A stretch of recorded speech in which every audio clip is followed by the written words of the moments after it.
Autoexame, sermão número 218, um sermão proferido na manhã de sábado, 10 de outubro de 1858, por Charles Haddon Spurgeon, no Music Hall, Royal Surrey Gardens.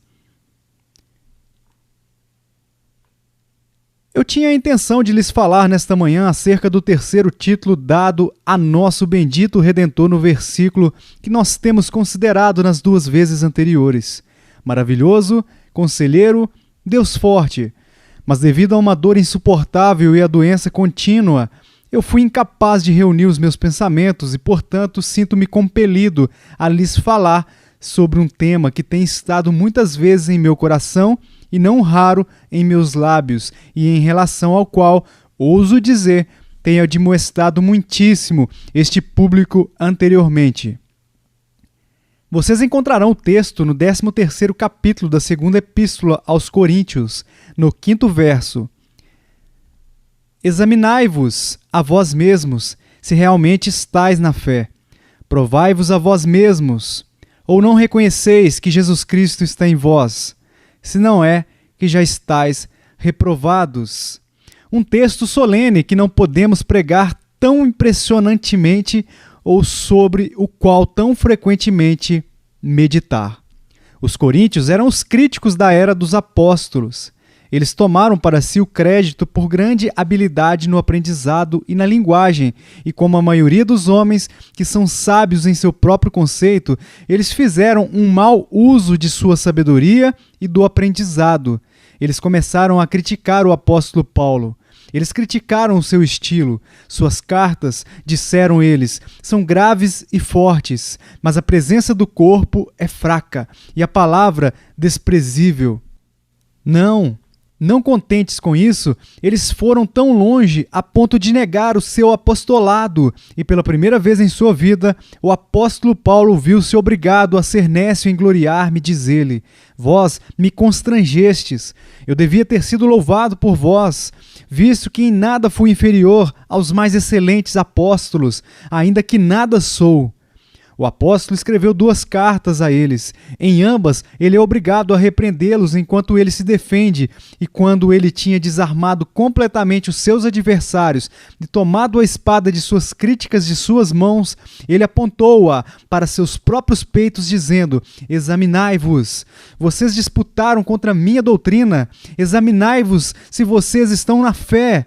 Vocês me fizeram provar o meu apostolado. Provai-vos. Usem os poderes que vocês tão injustamente exerceram sobre mim por um pouco de tempo sobre suas próprias pessoas. E agora, meus queridos amigos, a culpa dos coríntios é culpa dos tempos atuais. Não permitam que algum dentre vocês, enquanto sai da casa de Deus, diga ao seu próximo como você gosta deste pregador, o que você achou do sermão desta manhã. É essa a pergunta que você deve perguntar assim que ausenta da casa de Deus? Você vem aqui para julgar os servos de Deus? Eu sei que é apenas uma pequena coisa para nós, o ser julgado por algum juiz humano. O nosso julgamento é do Senhor nosso Deus. Para o nosso próprio mestre estamos de pé ou caímos. Mas, ó homens, vocês devem fazer uma pergunta mais proveitosa a vocês mesmos do que esta. Vocês devem dizer: não tem tal e tal discurso me atingido? Não está exatamente condizente com a minha condição? Foi esta uma repreensão que eu mereço? Uma palavra de repreensão ou de exortação? Deixe-me dar-vos a mim mesmo o que eu ouvi, e não me deixes julgar o pregador, pois ele é o mensageiro de Deus para minha alma. Eu vim aqui para ser julgado pela palavra de Deus, e não para eu mesmo julgar a palavra de Deus. Mas, uma vez que existe em todos os nossos corações uma grande lentidão para o autoexame, vou expor a mim mesmo por alguns minutos esta manhã e sinceramente exortarei a todos a examinarmos a nós mesmos se estamos na fé ou não. Primeiro, exporei o meu texto. Em segundo lugar, vou aplicá-lo. Em terceiro lugar, tentarei você a praticá-lo aqui mesmo, neste local. Em primeiro lugar, exporei o texto, embora na verdade não precise de exposição, pois é muito simples, mas estudando-o e ponderando-o em nosso coração, pode tornar-se mais profundamente afetado com seu apelo comovente. Examinai-vos. Quem não entende essa palavra, examinar? E ainda, por algumas sugestões, vocês podem conhecer o seu significado mais perfeitamente. Examinar. Essa é uma ideia escolar.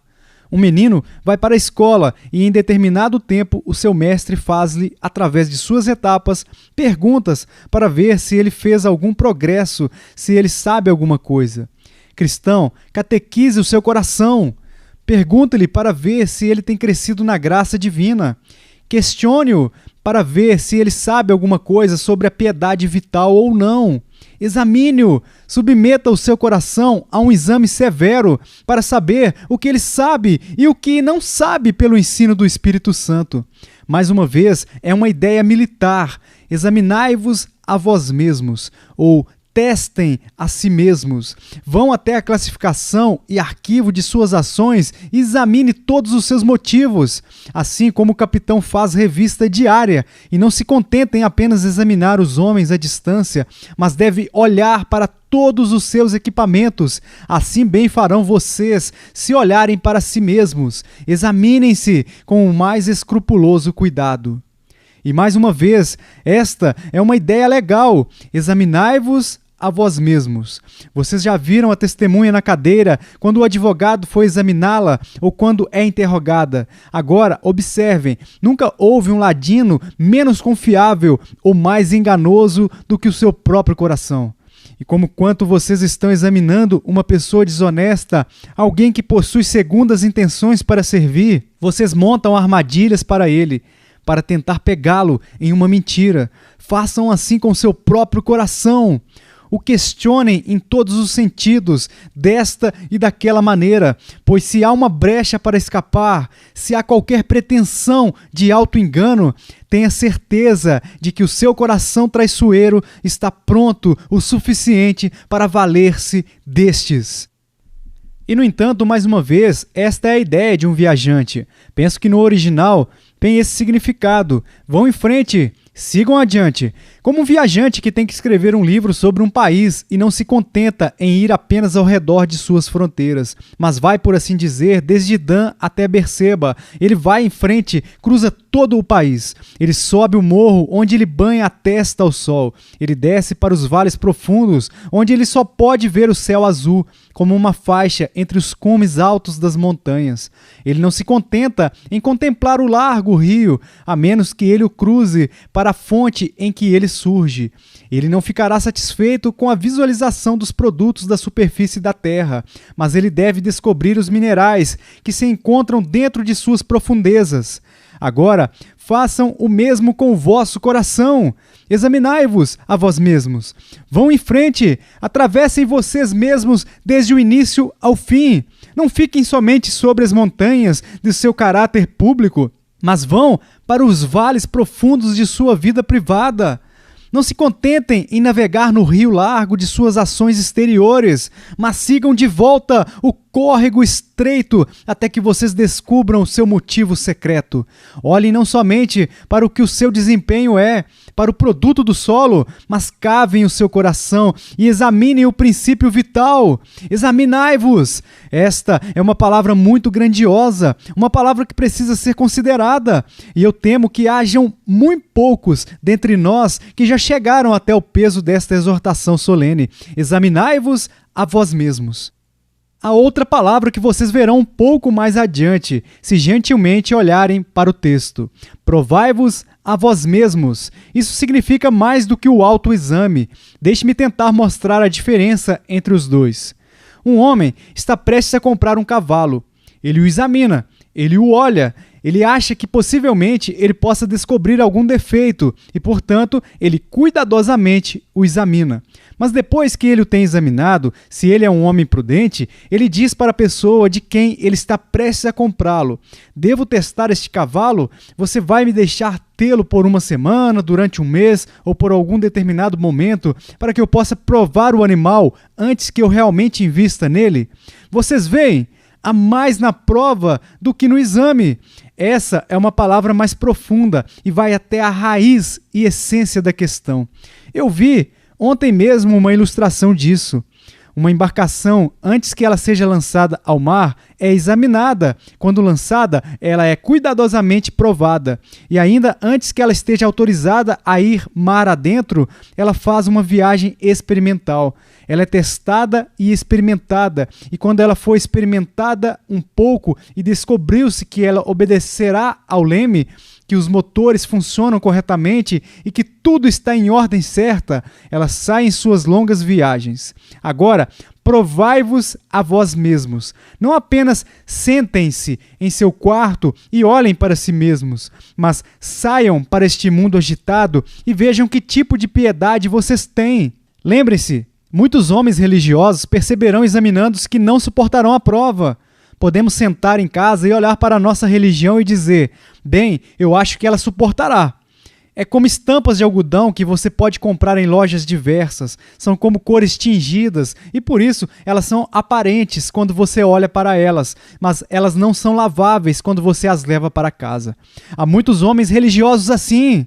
É bom o suficiente para olharmos e ele tem o justificado estampado nele. Mas quando ele sai para a vida diária real, as cores em breve começam a esmaecer e o tal homem descobre que a coisa não era o que o levou a ser.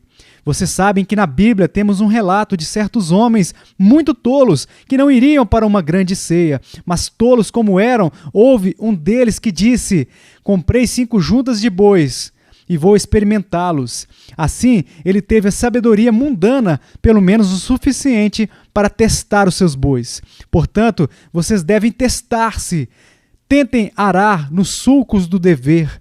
Vejam se vocês podem estar acostumados ao jugo da servidão do Evangelho. Não se envergonhem de colocarem-se em seu lugar. Testem-se na fornalha da vida diária, para que não suceda que o simples exame do quarto detecte que vocês sejam uma fraude e vocês virão, afinal, a ser um náufrago. Provai-vos a vós mesmos. Há uma frase que eu omiti, a saber esta: examinai-vos a vós mesmos se permaneceis na fé.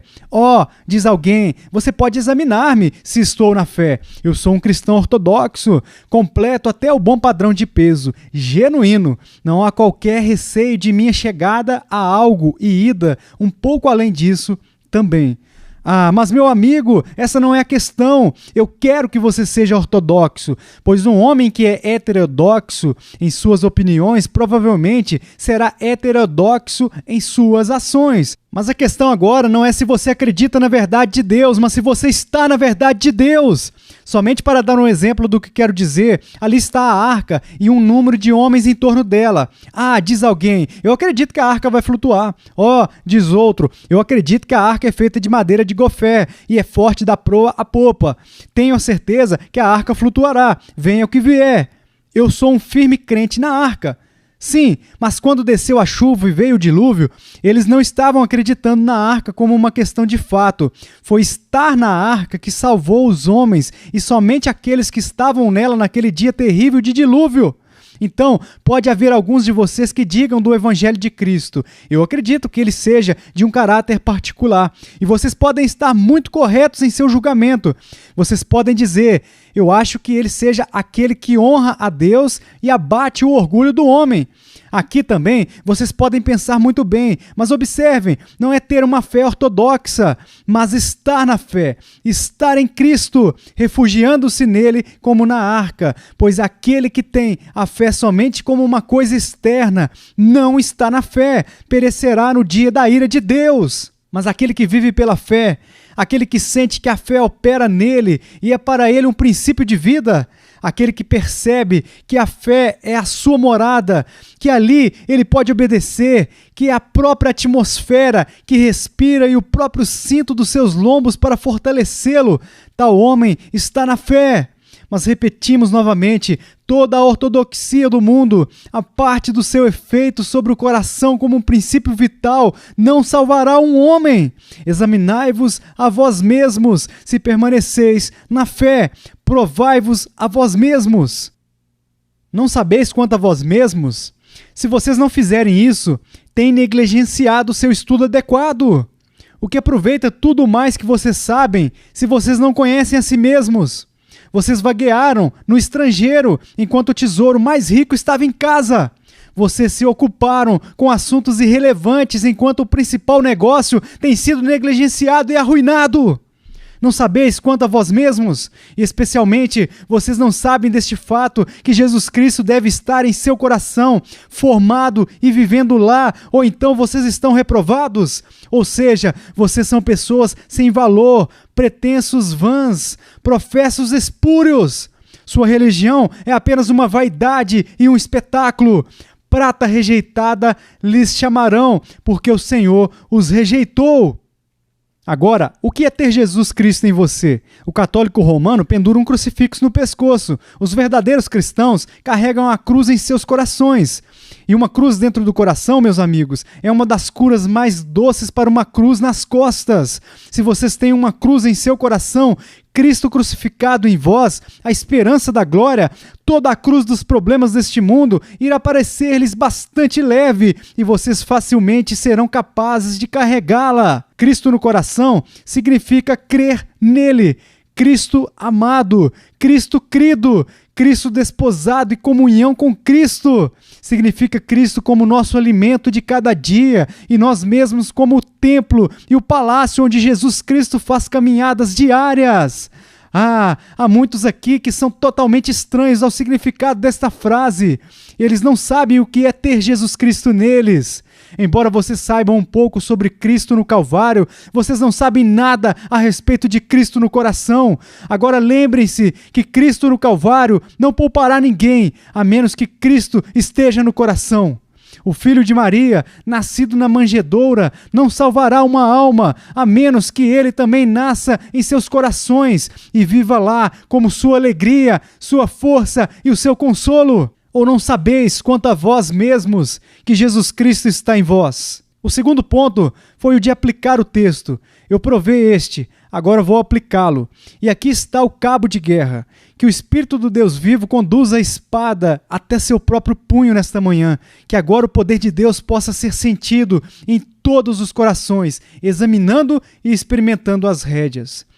Examinai-vos a vós mesmos, se permaneceis na fé. Examinai-vos a vós mesmos. Em primeiro lugar, porque é um assunto da mais alta importância. Pequenos comerciantes podem levar cobres ao balcão sem muito exame, mas quando se trata de ouro, eles manusearão bem, pois eles não podem se dar ao luxo de perderem a melhor parte de seus pequenos ganhos. E ao se tratar de uma nota de 5 pesos de libra, há uma ansiedade segurando-a até a janela para ver se a marca d'água está lá e se tudo está certo, pois pode ser a ruína para o homem se ele perdesse uma soma tão grande. Comerciantes e os homens de negócios, se vocês estiverem enganados em matéria de suas próprias almas, vocês estão enganados de fato. Olhem bem para os títulos de propriedade de sua herança. Olhem bem para suas apólices de seguro de vida e de todo o negócio que vocês fazem. Mas lembrem-se, todo o ouro e prata que vocês têm é como restolho e escória da fornalha em comparação com o que está em questão agora. E a sua alma, a sua própria alma, sua alma nunca morrerá. Vocês correrão esse risco? Em tempos de pânico, os homens quase não confiam em seus companheiros. Eu pediria a Deus que houvesse um pânico neste dia, de modo que nenhum homem confiasse em si mesmo. Vocês podem confiar em seus companheiros muito mais seguramente do que podem confiar em si mesmos. Vocês pensarão, irmãos e irmãs, no que sua alma é? Mais é a vida do que o sustento e o corpo mais do que as vestes. Mas a alma é tanto mais valiosa do que o corpo, como o corpo é mais importante do que as vestes. Aqui estão as minhas roupas, deixe-me ser roubado de minhas vestes. Se meu corpo permanecer seguro, o que isso importa? E o meu corpo, o que é, afinal de contas, senão o pano que conserva e cobre a minha alma? Deixe que fique doente, deixe que se torne como uma vestimenta desgastada. Eu posso me dar ao luxo de perder o meu corpo, mas, ó Deus, eu não posso arcar com as consequências de ter a minha alma lançada no inferno. Que terrível perigo é o que você e eu estamos correndo se não examinarmos a nós mesmos. É um perigo eterno. É um risco do céu ou do inferno, da graça eterna de Deus ou de sua maldição eterna. Bem pode o apóstolo dizer: examinai-vos a vós mesmos. Mais uma vez, examinai-vos a vós mesmos. Porque se vocês cometerem um erro, vocês nunca podem corrigi-lo, a não ser neste mundo. A falência pode ter perdido a fortuna uma vez e ainda pode fazer outra, mas torne-se falido, falência espiritual, nesta vida e você nunca terá a oportunidade de negociar novamente pelo céu.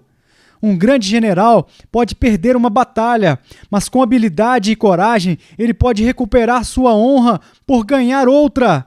Mas se for derrotado na batalha desta vida, você não pode mais cingir-se em sua armadura. Você é derrotado para sempre. O dia está perdido e não há esperança de você ser capaz de ganhá-lo novamente, nem mesmo a ponto de fazer uma tentativa. É agora ou nunca, homem. Lembre-se disso. O estado eterno de sua alma para em volta do hoje. Perca seu tempo, perca suas habilidades, tenha sua religião em segundo plano em relação ao seu sacerdote, seu ministro ou seu amigo, e no mundo vindouro você deverá lamentar eternamente por este erro, mas você não terá nenhuma esperança de mudá-lo. Permanente é o seu estado eterno. Poderia o homem se arrepender, mas então é tarde demais. Ali os atos de perdão cessaram. Na fria sepultura em que nos precipitamos, apenas escuridão, morte e longo desespero reinam em eterno silêncio ali. Examinai-vos a vós mesmos, pois muitos foram enganados. Esse é um assunto que eu vou comprometer-me a afirmar sobre a minha própria autoridade, a certeza de que cada um de vocês pode confirmá-lo por sua própria observação. Quantos neste mundo pensam ser piedosos quando não são? Você tem no círculo de seus próprios amigos pessoas que fazem uma profissão de quem você costuma ficar em espanto e se perguntar como eles se atrevem a fazê-la. Amigo, se outros foram enganados, você não pode ser também? Se alguns aqui e ali caem em um erro, não pode você também fazer o mesmo? Você é melhor do que eles? Não, de maneira nenhuma! Você também pode estar enganado. Acho que vejo as rochas em que muitas almas foram perdidas, as rochas de presunção, e o canto da sereia da autoconfiança as atrai para aquelas rochas nessa manhã. Pare, navegador, pare, eu lhe imploro! Façam com que os ossos branqueados a colar vos mantenham afastados. Muitos foram perdidos, muitos estão perdidos e agora estão lamentando na presente hora sua ruína eterna. E sua perda deve ser atribuída a nada mais do que a isso, que eles nunca examinaram para saberem se estavam na fé. E aqui, deixe-me apelar para cada pessoa agora presente. Não me diga que você é um membro antigo da igreja. Eu estou contente em ouvi-lo, mas ainda assim eu suplico a você, examine a si mesmo, pois um homem pode ser um professante da religião há 30 ou 40 anos e ainda pode chegar a uma condenação quando sua religião irá romper, afinal de contas, e revelar-se um galho podre da floresta. Não me diga que você é um diácono. Você pode ser e ainda assim você pode estar terrivelmente enganado. Sim, e não me sussurre que você é um ministro. Meus irmãos, no ministério, podemos deixar de lado nossas togas para usar cintos de chamas no inferno. Podemos partir do nosso púlpito tendo pregado aos outros o que nunca soubemos nós mesmos e tendo que nos juntarmos aos lamentos de almas eternas que ajudamos a enganar. Que Deus nos salve de uma tal desgraça como essa. Mas o homem não deve cruzar os braços e dizer: eu não preciso examinar a mim mesmo. Não há um homem aqui, ou em qualquer lugar, que não tenha um bom motivo para examinar e provar a si mesmo hoje. Além disso, examinai-vos a vós mesmos, porque Deus irá examiná-los. Na mão de Deus está a escala e a balança. Vocês não devem ser levados ao céu pelo que vocês professam ser, mas vocês devem ser pesados, todos vocês colocados na balança. Que momento será este? Comigo e com você, quando estivermos na grande escala de Deus. Certamente, se não fosse a fé no Senhor Jesus Cristo e pela certeza que seremos revestidos de sua justiça, finalmente poderíamos todos tremer, mesmo com o pensamento de estarmos lá, pois nós deveríamos sair da balança com este veredicto: Tekel, Mene, Mene Tekel, Ufarsim. pesado foste na balança e foste achado em falta. Deus não tomará o seu ouro e prata pela aparência, mas cada um será purificado no fogo. Precisamos, cada um de nós, passar por um teste muito minucioso e escrutínio. Amados, se o nosso coração nos condena, quanto mais Deus nos condenará. Se temos medo de examinar a nós mesmos, como podemos não tremer com o pensamento do exame terrível de Deus? Alguns de vocês sentem que estão condenados neste mesmo dia por uma criatura pobre como eu. Quanto mais, então, vocês devem ser condenados quando Deus, revestido de trovão, convocar vocês e todos os seus companheiros para o infalível juízo final. Oh, que Deus nos ajude agora a examinarmos a nós mesmos. E eu ainda tenho mais um motivo para apresentar. Examinai-vos a vós mesmos, meus caros amigos, porque se vocês estão agora em dúvida, a maneira mais rápida de se livrar de suas dúvidas e medos é pelo autoexame. Acredito que muitas pessoas estão sempre duvidando de sua condição eterna porque não examinam a si mesmas. O autoexame é a cura mais segura para metade das dúvidas e medos que afligem o povo de Deus. Olhem para o capitão lá longe, ele está em seu navio e ele diz aos marinheiros: você deve navegar muito cautelosa e cuidadosamente e estar em sua sentinela para lhes dizer a verdade. Eu não sei onde estou, eu não sei exatamente a minha latitude e longitude e pode haver rochas muito próximas à frente e em breve poderemos ter o navio quebrado. Ele desce para dentro da cabine, ele procura as cartas, ele leva uma expensão dos céus, ele vem de novo e diz: isso em cada vela e vamos tão alegremente como quisermos. Eu descobri onde estamos, a água é profunda e há um espaço de mar largo. Não há necessidade de vocês estarem em qualquer dificuldade, o exame tem me satisfeito. E quão feliz você ficará se depois de ter procurado a si mesmo, você puder dizer: eu sei em quem tenho crido e estou certo de que é poderoso para guardar o meu depósito até aquele dia. Porque então você prosseguirá alegremente e com regozijo, porque o exame teve um bom resultado. Mas se tivermos um mau resultado, melhor que você o encontre agora do que quando for tarde demais. Uma das orações que eu desejo fazer muitas vezes enquanto eu viver é esta: Senhor, deixe-me saber o pior do meu caso. Se eu tenho vivido em um falso conforto, Senhor, tire-o de mim. Deixe-me saber o que eu sou e onde estou. Sim, deixe-me pensar muito duramente sobre a minha condição diante de Ti, em vez de pensar muito inseguramente e então ser arruinado pela presunção. Que essa possa ser a oração de cada coração e seja ouvida no céu. E agora, como vocês devem examinar a si mesmos, eu buscarei ajudá-los, embora tenha que fazê-lo muito brevemente. Primeiro, se vocês forem examinar a si mesmos, comecem com sua vida pública. Você é desonesto? Você pode roubar? Você pode jurar? Você é dado à embriaguez, à impureza, à blasfêmia? Toma o nome de Deus em vão e viola do seu dia santo? Faça este pequeno exame consigo mesmo. Não haverá necessidade de submeterem-se a quaisquer testes. Os que cometem tais coisas não herdarão o reino de Deus. Gálatas 5:21. Você está reprovado. A ira de Deus permanece sobre você. Seu estado é temeroso. Você está amaldiçoado agora e se você não se arrepender, você será amaldiçoado para sempre. E no entanto, cristão, apesar de seus muitos pecados, você pode dizer: pela graça de Deus, sou o que sou e busco viver uma vida justa, piedosa e sóbria no meio de uma geração corrompida e perversa? Lembrem-se, cristãos professos, através de suas obras sereis julgados no último dia.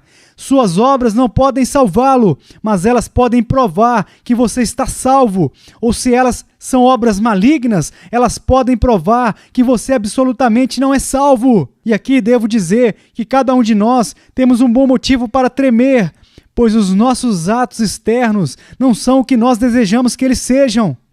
Vamos para as nossas casas e caiamos sobre o nosso rosto e clamemos novamente: Deus, tem misericórdia de mim, um pecador! E vamos buscar mais graça para que doravante a nossa vida possa ser mais consistente e mais conformada com o Espírito de Cristo. Novamente, um outro conjunto de testes privados. Como está a sua vida privada? Você vive sem oração, sem examinar as Escrituras? Você vive sem ter pensamentos de Deus? Você pode viver como um estranho habitual ao Altíssimo, não tendo amor a Ele e nem o temendo? Se assim for, eu faço o trabalho do exame nesta questão. Você está em fel de amargura e em laço de iniquidade. Mas se você é reto de coração, você será capaz de dizer: eu não poderia viver sem oração. Eu tenho que chorar por minhas orações, mas ainda assim eu choraria 10 vezes mais se eu não orasse. Eu amo a palavra de Deus. É a minha meditação o dia todo. Eu amo o seu povo. Eu amo a sua casa. E posso dizer que as minhas mãos são muitas vezes levantadas para cima em direção a Ele. E quando o meu coração está ocupado com os assuntos deste mundo, está muitas vezes elevado ao seu trono. Este é um bom sinal, cristão, um bom sinal para você. Se você pode passar por este teste, você pode esperar que tudo esteja bem. Mas vá um pouco mais fundo. Alguma vez você já chorou pela sua condição de perdido? Alguma vez você já lamentou o seu estado perdido diante de Deus? Alguma vez você já tentou salvar a si mesmo e encontrou um fracasso? E você tem sido levado a confiar simples, total e inteiramente em Cristo? Se assim for, então você passou em um teste muito suficiente. Você tem agora a fé em Cristo, uma fé que te faz amá-lo, uma fé que lhe permite confiar nele nas horas mais sombrias. Você pode dizer em verdade que você tem uma afeição secreta pelo Altíssimo, que você ama o seu Filho, que seu desejo é andar em seus caminhos, que você sente a influência do Espírito Divino e busca todos os dias experimentar a comunhão do Espírito Santo mais e mais? E finalmente, você pode dizer que Jesus Cristo está em você? Se não, você já está reprovado. Embora esta palavra seja cortante, você é um réprobo. Mas se Jesus Cristo está no seu coração, embora seu coração às vezes esteja tão sombrio que você mal possa dizer que Ele está lá, você é aceito no amado e você pode alegrar-se com gozo inefável e glorioso. Eu pretendia ter ampliado o assunto, mas é impossível para mim ir mais longe. Devo, portanto, dispensar-lhes com uma bênção sagrada.